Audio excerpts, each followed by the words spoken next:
Hello, welcome back to the channel. Today we're diving straight into how you can automate your project workflows using ClickUp automations.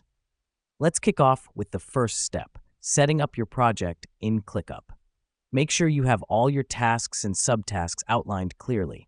This is crucial because it gives us a foundation to build our automated workflows on.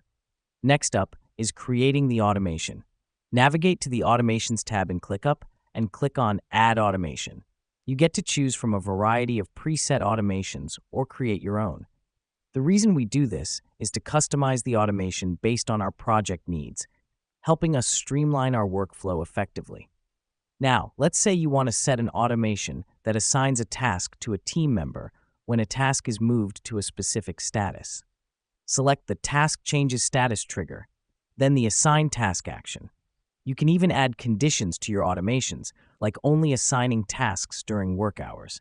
This helps us because it allows us to create more complex, tailored automations that suit our specific workflow needs.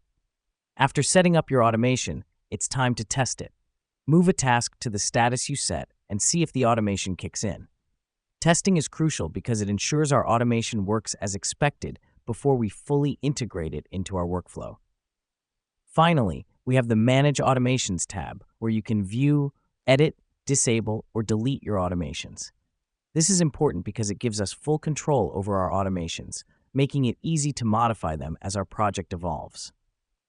Now that we've set up our automation, our project workflow will run more smoothly. With ClickUp automations, you can spend less time on routine tasks and more time on what truly matters. And that's it, folks. A quick and easy guide to automating project workflows with ClickUp automations. Until next time, keep achieving more with less.